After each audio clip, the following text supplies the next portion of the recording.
first, gasoline prices are predicted to be reduced by next week. Ukrainian President Zelensky pleads to the US Congress to close the sky over Ukraine. Over 1,700 schools in Luzon are considering on starting limited face-to-face classes. And lastly, a South Korean fugitive in Taguig has been caught by the Bureau of Immigration. One quest, one principle, one truth. Good evening, this is Nicole C. And this is Lancelota. Welcome to the Daily Herald, bringing you the eye and the latest and most credible news for this Monday, the 19th of March, 2022. The truth is our priority, and we give justice to your curiosity without any bias. First off, on Wednesday, the Department of Energy's Oil Industry Management Bureau has shared that because of some events that occurred across the globe, the crude oil price has dropped, especially the surge of COVID-19 in China and other countries, and Ukraine dropping its plan of joining the North Atlantic Treaty Organization. Secretary Alfonso Cusi has stated with President Rodrigo Duterte that gasoline has a chance to decrease by 5 pesos, while diesel with 12 pesos. A variety of gasoline like Caltex, Petron, etc. has recently increased by 13.15 pesos and 7.10 pesos per liter. Caltex and Petron has also raised kerosene prices by 10.50 pesos per liter this week. In speech to the U.S. Congress on Wednesday, Ukrainian President Volodymyr Zelensky urged American lawmakers to do more to shield his country from Russian invasion, imploring President Joe Biden to be world's leader of peace. With mind full of truth, now stating Bea Aspacio.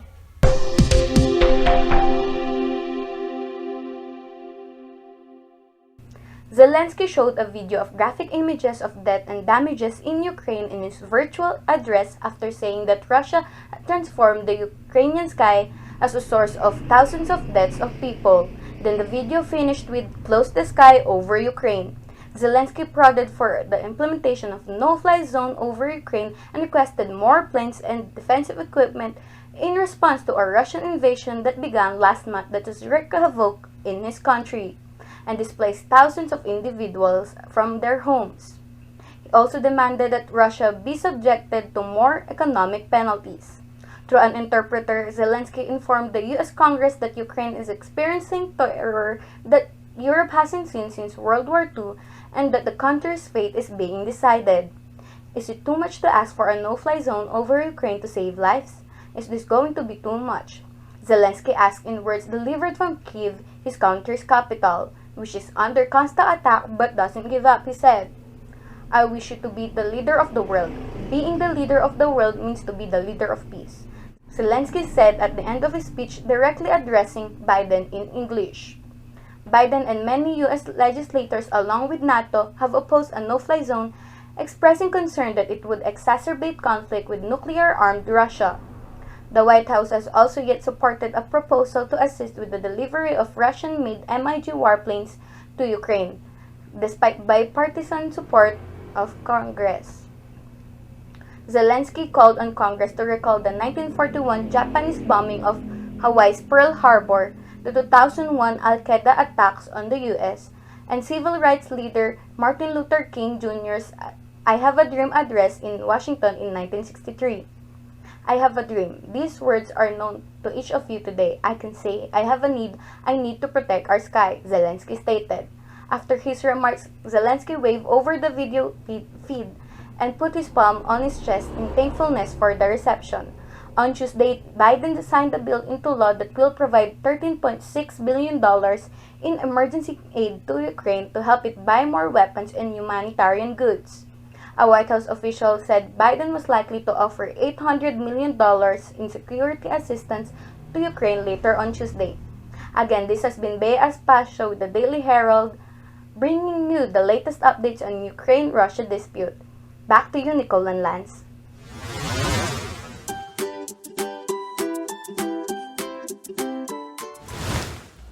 Over 1,700 schools in central Luzon have already prepared themselves to open limited face-to-face classes after being awarded a School Safety Assessment Tool Compliance Certificate (SSATCC) by DepEd Regional 3, with 1,764 schools being public schools and 7 being a private school. With Mindful of Truth, now stating Arisa Manuel. More than 1,700 schools in Central Luzon are now ready to start offering limited face-to-face classes. This follows the awarding of the School Safety Assessment Tool Compliance Certificate or SSATCC by the Department of Education Regional Office 3 to 1,764 public and 7 private schools in the region as part of the execution of the gradual expansion of in-school programs. According to DepEd Regional Director May Eclar said in a statement on Monday that the SSATCC is an indicator that their schools are willing to adopt restricted face-to-face lessons while awaiting the approval of the individual local chief executives and the improvement of health circumstances in the region. According to the interim guideline on the expansion of limited face-to-face classes in the original pilot schools, as well as the start of progressive expansion phase for both public and private schools, provided that the expansion schools have been validated as meeting the standards of the SSATCC. The SSATCC, which certifies that a school has met all 4 indicators, must be prominently displayed at all entrance points in accordance with the dimensions specified in Regional Memorandum Number 145 Series of 2022, or the implementation guidelines on the issuance of SSATCC for progressive expansion of limited face-to-face classes. The SSATCC is valid for 6 months from the date of issuance and is renewable subject to continued compliance with all eligibility requirements, which include the following conditions: schools that are in Alert Level 1 and 2 based on the Department of Health's periodic risk assessment, validation report of the division composite team, including compliance with the SSATCC, and endorsement from the school division superintendent to the director. If there is a clustering of COVID-19 cases recorded in the school, the SSATC may be withdrawn based on the legitimate allegation of deliberate violation of any of the basic public health criteria.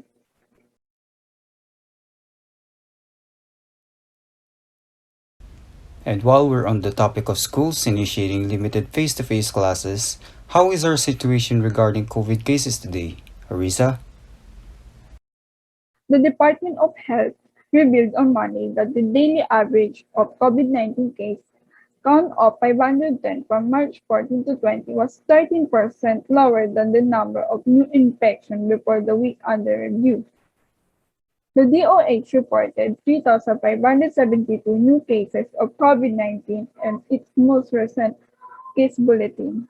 For the same time period, only 1 case was added to the tally of severe and critical infections, which fell to 805 from 1,006 the previous week. Only 17.8% or 619 of the country's 3,473 intensive care units or ICU beds are used, while 16.6% of the 4,532 non-ICU beds are occupied. Meanwhile, 655 confirmed deaths occurred in the previous week. Approximately 72.41% of the target population in the country has been immunized against COVID-19. According to the DOH, 75.31% of all the persons have been immunized against the illness. The adult population is 8,721,357 people, where areas the country's target population for immunization is 80% of the total population, which is 90%, 5,357 people.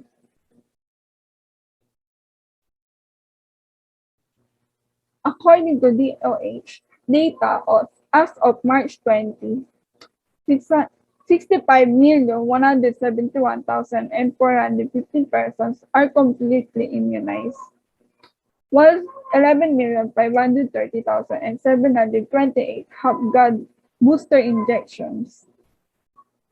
That's all for tonight's news. Again, this is Arisa Manuel and this is the Daily Herald News. Have a great day ahead and back to you, Nicole and Lance. Bureau of Immigration operatives arrested a South Korean fugitive wanted for illegal gambling in his country.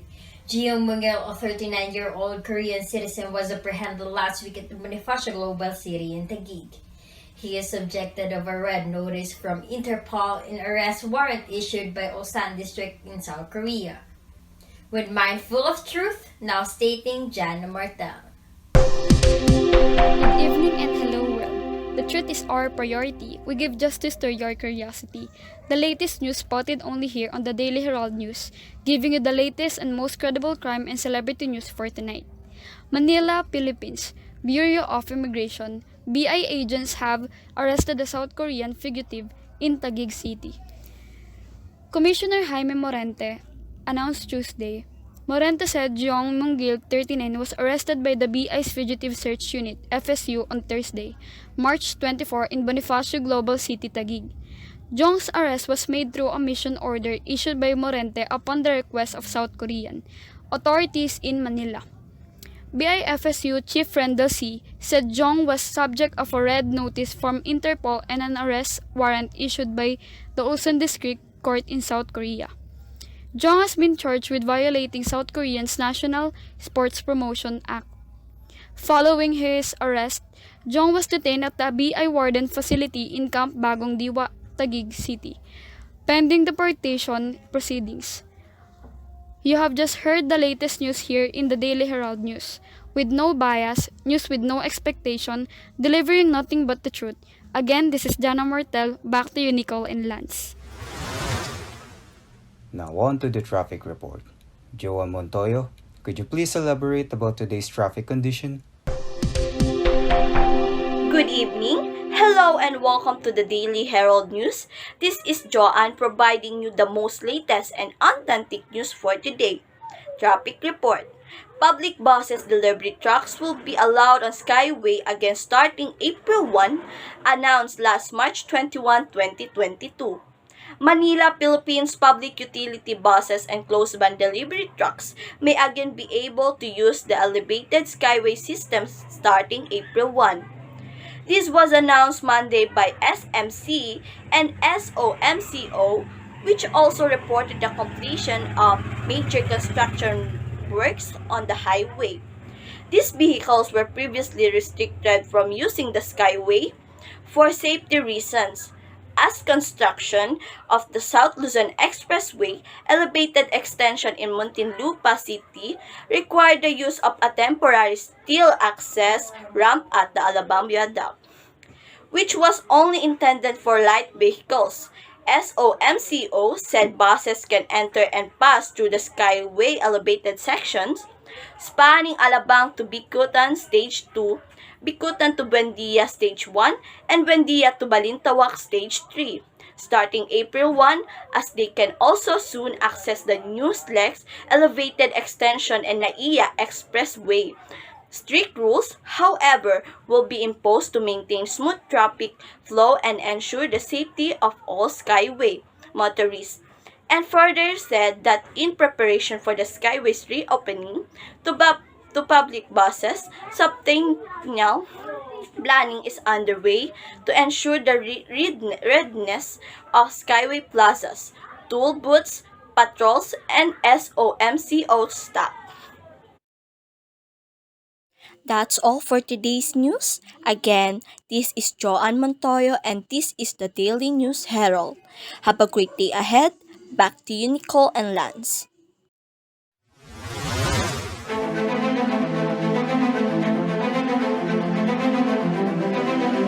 The PDP Laban Party List top official has endorsed Vice President Lenny Robredo's presidential candidacy based on President Rodrigo Duterte's qualification as his successor. The PDP Laban Party List Vice President Ben Evardon has believed that President Rodrigo Duterte has the intention on endorsing Vice President Lani Robredo when stating the qualifications of compassionate and decisive lawyer. With mind full of truth, now stating Bea Aspacio. Good day to you, Nicole and Lance. I am Bea Aspacio with the Daily Herald.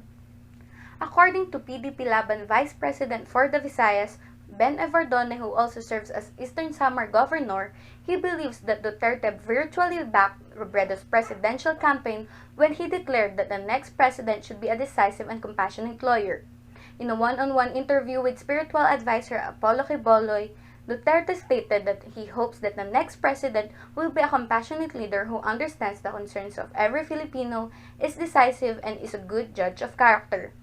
For me and for millions of Filipinos, there is only one decisive and compassionate lawyer among those aspiring to be president, and she is VP Lani, Evardone said in a statement. She's the only one who can hurdle President Duterte's standards for his successor, he added. Evardone also stated that Robredo has been consistent with her pro-poor advocacies, which she said have reached Eastern Samar. We will need a president who is determined and forceful in addressing these issues, but at the same time, one who has compassion for all affected sectors, especially the poor. It's VP Lani who fits the bill, he added. Robredo accepted Evardone's vote of confidence. Mahalaga ito kasi coming from nothing, may naglalakas loob na ipahayag ang kanilang saloobin despite the fact na hindi tayo ang frontrunner, Robredo said. While Duterte and his PDP Laban allies led by Energy Secretary Alfonso Cusi have yet to support a presidential candidate. Malacanang also stated that Duterte will not support any presidential candidate unless there's a compelling reason for him to do so. Over the last 6 years, Duterte and Robredo have had a difficult working relationship. Robredo was appointed to Duterte's cabinet but she was ousted twice. He also chastised Robredo in 2020 for purportedly questioning his whereabouts after Typhoon Ulysses' devastation. This is Bea Aspacio reporting live with the Daily Herald. Back to you, Nicole and Lance. It is now time to check for the weather and technologies update for the last few days. Kevin Abgao joins us live from the Daily Herald Weather Center. For that, Kevin, what should our Heraldians expect?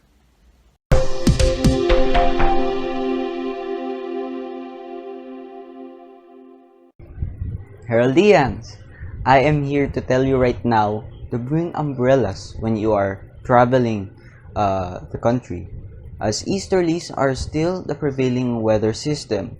Expect to experience cloudy to relatively cloudy conditions as well as isolated showers and thunderstorms every afternoon and evening. For the next 3 to 5 days as of now, there has not been an observed movement in low pressure areas that can affect our country. For now, expect warm, hot, and isolated showers coming throughout the day. 24 hours in all of Luzon, moderately cloudy are the conditions, and isolated showers and thunderstorms. Extreme northern Luzon, those of Batanes and Babuyan Islands will experience shady weather with moderate showers. Moving in closer to Luzon, we have Lawag, 23 degrees Celsius, Baguio, 15 degrees Celsius, Metro Manila, 26 degrees Celsius, Tagaytay, 22 degrees Celsius. Tuguegarao, we have 22 degrees Celsius, Legazpi, 27 degrees Celsius, here in Puerto Princesa, we have 26 degrees Celsius, and Kalayaan Islands, which has 26 degrees Celsius. So fair weather is experienced in Visayas and Mindanao. Good weather. So in Tacloban, we have 26 degrees Celsius, Iloilo, 26 degrees Celsius, as well as Cebu, Cagayan de Oro, we have 25 degrees Celsius, Zamboanga, 26, Davao, 26. And that is it for our Daily Herald Weather Report. In other news, have you heard about a recent discovery on a possible treatment for poor or memory loss? Researchers have shown that memory loss can be diverted by the use of oxygen. Yes, you heard that right, the one that we breathe every day. By exposing the patients to 100% of high pressurized oxygen, they have significantly boosted their cognitive abilities. People with constant symptoms after mild head trauma who were treated with hyperbaric oxygen treatment scored significantly higher on memory tests than those untreated individuals. Comparatively, it can also help improve short-term memory in people with stroke and Alzheimer's disease. This works by dampening the inflammation in the brain. However, the jury is yet to determine whether this method has a long-term effect on the memory. Moving over to technology, our country will be sending satellites into outer space. Manila, Philippines, the University of Perpetual Help System Delta, or UPHSD Las Piñas, has signed a partnership with two universities in Malaysia and Thailand to launch a nanosatellite by 2023, with the goal of collecting data on marine traffic and greenhouse gases. As part of ASEAN SAT-1 nanosatellite project, the UPHSD collaborated with University Technology MARA or UITM in Shah Alam, Malaysia, and King Mokto's or Mongkut's University of Technology North Bangkok or excuse me po, KMUTNB in Thailand. UPHSD President Anthony Tamayo said in his remarks that the project is a milestone for both the university and for the development of science and technology in the country and in the ASEAN region. The ASEAN, or Association of Southeast Asian Nations, is a political and economic union of 10 Southeast Asian countries, one of which including the Philippines. Aliens, why are satellites important for our daily life? Well, satellites are responsible for bringing space technology for our daily use of satellite TVs, GPS systems, smartphones, instruments, and equipment used by military, air traffic, and determining the weather. And that's it for today. My name is John Kevin Abgao, bringing you the latest, hottest news here in Herald Daily. Back to you, Nicole and Lota.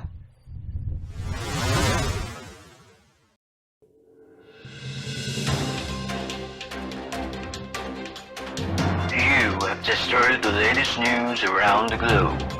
Again, this is the Daily Herald, news without bias and exception on delivering nothing but the truth.